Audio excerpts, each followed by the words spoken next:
Hi everyone, my name is Isaac Berry, and this is what I learned in my first real analysis class here at Hunter College. So today we just went over the general notions of the real set, which is what we're going to be studying for the rest of this course. After all, it is called real analysis. So that's why we're studying the set of real numbers instead of like complex analysis, a set of complex numbers. So you probably already know what the set of real numbers is. I don't think it's necessary to explain, but there are 5 distinguishing features of the real numbers that separate it from all the other sets, like the natural numbers, the rational numbers, the integers, etc. So, first of all, number 1, the rational set is a superset of the real numbers are a superset of the rational numbers, so they contain real numbers, or the real set contains all of the elements of the rational set. The second is that the real numbers are a vector field, or a scalar field, essentially. So what does that mean? Well, that means that under all of the basic arithmetic operations, if you perform them on 2 of the elements of the set, they're going to give you back another element of the set, which is not the case with integers and things like that. So this is distinguishing from the naturals and the integers.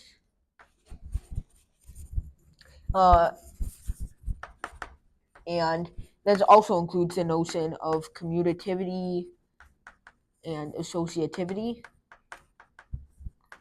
You probably, hopefully, know those terms from 3rd grade. So, and then we have 3.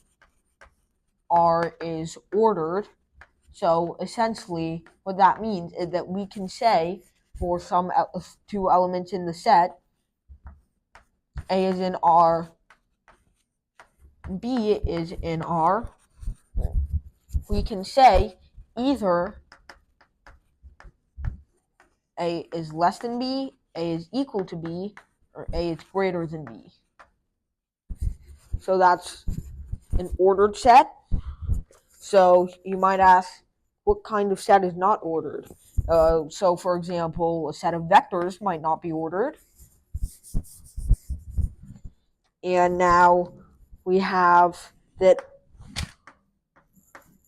R is an ordered field, which is just a notion of transitivity.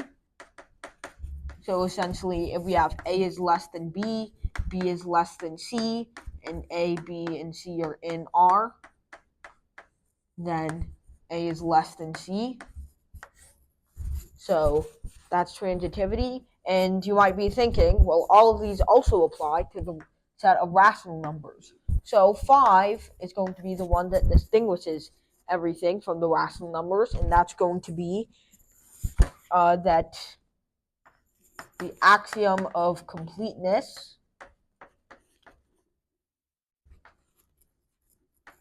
which we will abbreviate as AOC for short. So essentially, it says that every non-empty subset, so let's say every set S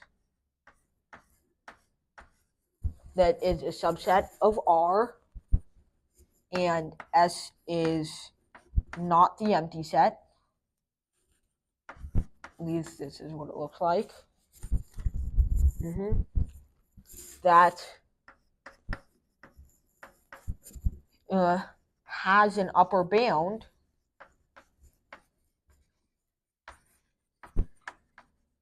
and you might think, well, how does this distinguish it from the rational numbers? If it has an upper bound, of course, there's the smallest one out of all of them, right? Well, first, let's talk about what it means to be an upper bound.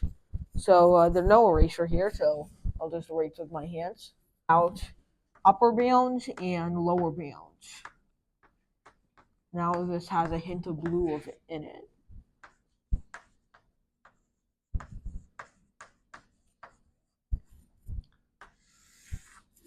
So what is an upper bound?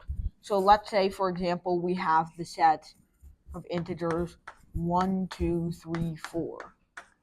So an upper bound, for example, I don't think it takes a genius to guess that an upper bound could be 5. Because, 5 is greater than every other element in the set. So what about another one? 4.5. Or another one. 6, 7, 8. There's an infinite number of upper bounds. And in the same way, a lower bound is something that's less than every element in the set. So something like 1/2, 1/4, 0, -1, -2, so on and so forth.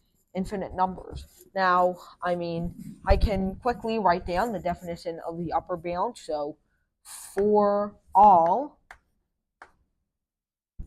A, which are in this set S, B is an upper bound if and only if B is less than or equal to A. Oh wait, sorry, greater than or equal to. Now you might say, wait a second, what does that mean? Yes, that does mean that since this set contains 4, 4 is also an upper bound. Now, in this class, we're also going to be working, well, not in my class, but in my real analysis class. So in our class, we're going to be mostly working on infinite sets as well. So let's say, for example, the set of all real numbers from 0 to 1 non-inclusive or exclusive. So 1 is an upper bound. Now you might say, but wait a second, 1's not in the set. But, what other upper bound could you find? 0.999? Wait, no, there's something greater than that. 9, you keep adding them on, and eventually you say, what if we just have an infinite sequence of 9s? Oh wait, that's equal to 1. So this is basically the smallest you can get. And a similar way, you have this. Now, you might say, but wait, there's no maximum or minimum of this set. Like, it's pretty obvious to the regular person that the minimum is 1 and the maximum is 4 for our set S over here. But the maximum of A doesn't exist. Neither does the minimum. So instead, we have to use some more general notions of what we call the supremum, which is the least upper bound, or the smallest number for an upper bound, and the infimum, the least lower bound, the greatest lower bound. Sorry. So the way we essentially define the supremum is, first of all, the supremum of A, which let's say we call S. No, we've used too many S's. Let's go for a Greek letter like zeta.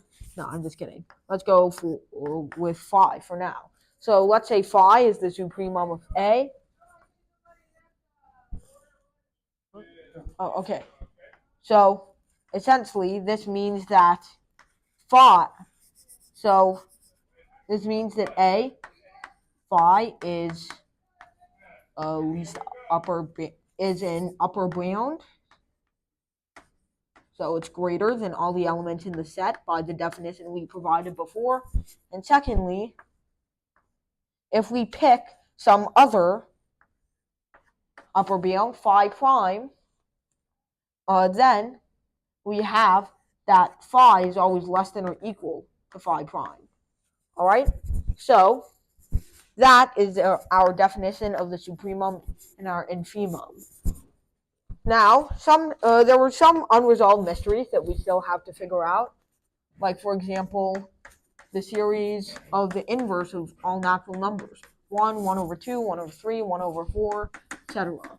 Or generally, 1 over n is in the natural numbers.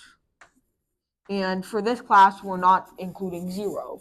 So that means we get this thing that works out nicely. Now, it should be pretty obvious by intuition. Well, you can prove easily that the supremum of this, which we'll call H for harmonic. Shouldn't be too hard that this is 1. And should be pretty obvious by intuition that this is 0. But how do we actually prove that? Like, how do we know that there's not some, like, yeah, for example, that's just an abbreviation of soup in the Supremum. So how do we know that they're not some little irrational number between the last number and 1 over n and 0? How do we know they're not something in here? So that's what we're going to be proving next.